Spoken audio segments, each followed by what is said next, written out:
Alright, knife selection. We're going to keep it really simple. We're just going to narrow it down to carbon steel and stainless steel.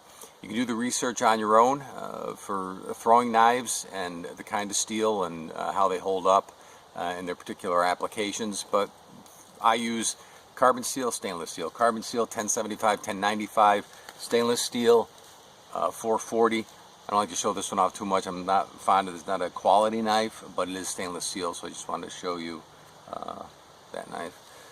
That's a production knife. I wouldn't recommend it.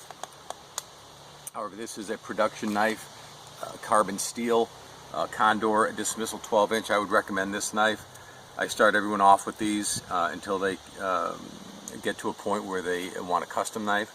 But this doesn't come like this. I've grinded down the edges here and made it a little more aggressive point, a little more conducive to no spin throwing. Take a little bit of meat off there. And this will be more handle heavy. I hope you can see that against the black shirt. I'll hold it up a little closer. I hope you can get a good look at that. Condor dismissals, 1075 carbon steel, 12 inches long.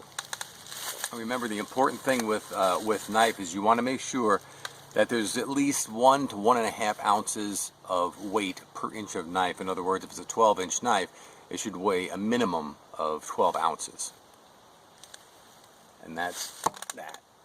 And we have spikes. This is just a piece of a 1/4-inch square rod. I just cut it, ground down the tip, and that's a nice throwing spike. You can also get these are just galvanized nails, 12-inch galvanized nail. Put a point on it, put a little weight in this end. You got a nice no spin thrower. But you can also throw this spin style. And K-bar buoy, I throw this, but I wouldn't recommend throwing a knife like that anyway.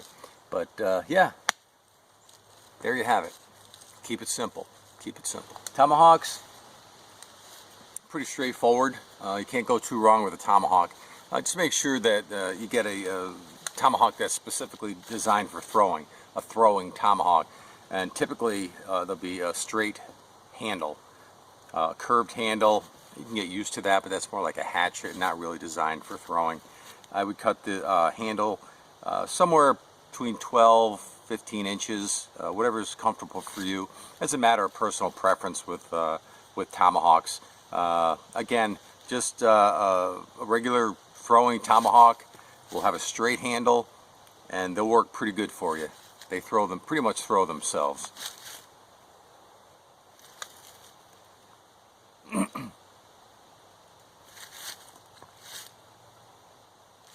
This particular tomahawk has a 12-inch handle with a 4.5-inch blade, and it throws pretty good. I've been throwing this a lot. I've logged in a lot of throws with this. This is the OSM Fighting Tomahawk, OSM 1.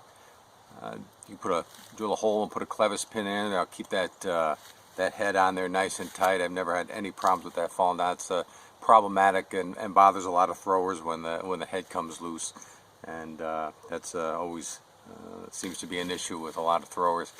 But they come with a set screw sometimes, and I would recommend not tightening that too hard, because it tends to dig into the wood and it'll split your handle sometimes.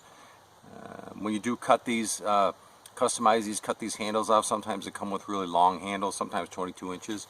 I'm going to cut those down. Now, you don't have to, but I do. But if you do cut them, if you decide to cut them down, make sure you round off the edges, sand those off, so they're nice and round, so it doesn't split on the end or the top.